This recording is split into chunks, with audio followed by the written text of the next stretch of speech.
నమస్కారం. మా నవరాత్రి స్పెషల్ సిరీస్కి స్వాగతం.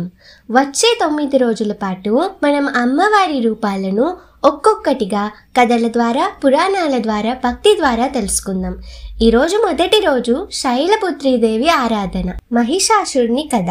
యుద్ధానికి ఆరంభం. ఒకప్పుడు మహిషాసురుడు అనే రాక్షసుడు తీవ్ర తపస్సు చేసి బ్రహ్మదేవుని ప్రసన్నం చేసుకున్నాడు. అతనికి వరం లభించింది, స్త్రీ తప్ప ఎవ్వరూ నిన్ను చంపలేరు అని. అతనికి ఏమనిపించిందంటే స్త్రీలు యుద్ధం చేయలేరు అని. ఆ వరంతో అతను అహంకారంతో దేవతల రాజ్యాన్ని ఆక్రమించాడు. ఇంద్రుడు సహా అన్ని దేవతలు ఓడిపోయారు. భయపడ్డ దేవతలు బ్రహ్మ, విష్ణు, శివుల దగ్గరకు వెళ్ళి సహాయం కోరారు. దేవతల శక్తులన్నీ ఒక్కచోట కలిసి వెలువరించిన మహాశక్తి రూపమే దుర్గామాత. దేవతలంతా తమ తమ ఆయుధాలను ఆమెకు ఇచ్చారు. శివుడు త్రిశూలం, విష్ణువు చక్రం, ఇంద్రుడు వజ్రాయుధం, వాయుడు విల్లు బాణం, ఇలా అన్ని శక్తులు దుర్గాదేవి రూపంలో సమకూరాయి. ఇలా మహిషాసురుని సంహరించడానికి దేవి అవతరించింది. ఈ యుద్ధం 9 రోజుల పాటు సాగింది. అందుకే 9 రోజులు 9 రూపాల్లో అమ్మవారిని ఆరాధిస్తారు. ఈ రోజు మొదటి రోజు శైలపుత్రీదేవి ఆరాధన. శైలపుత్రి అంటే అక్షరార్థంలో పర్వతరాజు కుమార్తె. ఆమె హిమవంతుడు అనే హిమాలయ రాజుకు పుత్రిక. 9 దుర్గలలో ఆమె మొదటి రూపం. ఆమె వృషభం అంటే ఎద్దుపై విహరిస్తుంది. కుడి చేతిలో త్రిశూలం, ఎడమ చేతిలో పద్మం ధరించి కనిపిస్తుంది. పర్వతాల్లా స్థిరంగా శాంతంగా ఉన్న లోపల అపారమైన శక్తి, ధైర్యానికి ప్రతీక. కానీ శైలపుత్రి ఎవరు? దీనిని అర్థం చేసుకోవాలంటే ఆమె పూర్వజన్మ స్మరించాలి. ఆమె అప్పట్లో సతి, దక్ష ప్రజాపతి కుమార్తె, మహాదేవుడి సహధర్మిణి. ఒకసారి దక్షుడు మహాయజ్ఞం నిర్వహించాడు. కానీ అక్కడ శివుడిని అవమానించాడు. భర్త అవమానం తట్టుకోలేక సతీదేవి తన యాగాగ్నిలోనే దేహాన్ని విడిచింది. కానీ ఇది అంతమేమీ కాదు.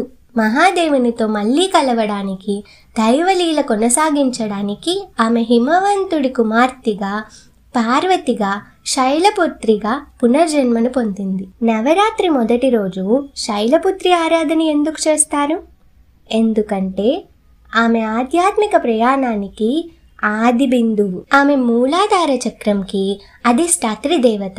అంటే మన శక్తి, మన భక్తి, మన ఆరాధన అన్నీ మొదలయ్యేది మూలం నుంచే.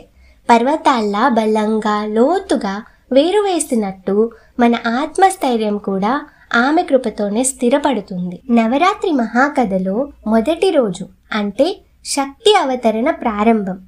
ఇంకా మహిషాసురుని యుద్ధం మొదలు కాలేదు. కానీ మొదటి రోజు సందేశం ఏమిటంటే ప్రతి విజయానికి ముందు ధైర్యం, భక్తి, స్థైర్యం అనే మూలాలు అవసరం. ఈరోజు భక్తులు పసుపు రంగు వస్త్రాలు ధరించి పూలతో, దీపంతో అమ్మవారిని ఆరాధిస్తారు. జపించే ప్రధాన మంత్రం ఓం దేవి శైలపుత్రే నమః.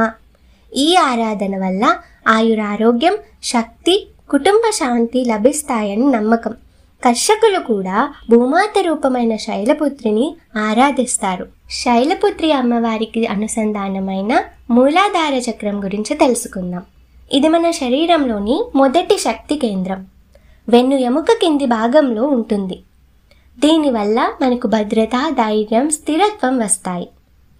దీనికి సూచక రంగు ఎరుపు. ఇది 4 పువ్వులున్న పద్మంలా ఉంటుంది. దీని బీజ మంత్రం లం. ధ్యానం చేస్తూ ఈ మంత్రాన్ని జపిస్తే మనసు ప్రశాంతంగా, స్థిరంగా ఉంటుంది. ఈ మూలాధార చక్రాన్ని జాగృతం చేసే మార్గాలు ఏంటంటే ప్రకృతిలో చెప్పులు లేకుండా నడవడం, తదాసన, వీరభద్రాసన వంటి యోగా ఆసనాలు చేయడం, లం మంత్రాన్ని జపిస్తూ ధ్యానం చేయడం, ప్రకృతిలో కొంత సమయాన్ని గడపడం. మూలాధార చక్రం సరిగ్గా పనిచేస్తే మనలో భయం తగ్గిపోతుంది, ధైర్యం పెరుగుతుంది, జీవితం బలంగా, నమ్మకంగా ఉంటుంది. అందువల్ల నవరాత్రి మొదటి రోజు శైలపుత్రి అమ్మవారి ఆరాధనతో పాటు మూలాధార చక్రాన్ని కూడా సమతుల్యం చేసుకుందాం. అలా చేస్తే మన జీవితానికి ఒక స్థిరమైన పునాది ఏర్పడుతుంది. రేపు రెండో రోజు బ్రహ్మచారిణీ దేవి ఆరాధన గురించి తెలుసుకుందాం. ఈ వీడియో నచ్చినట్టయితే సబ్స్క్రైబ్ టు ప్లాట్ సెన్సే.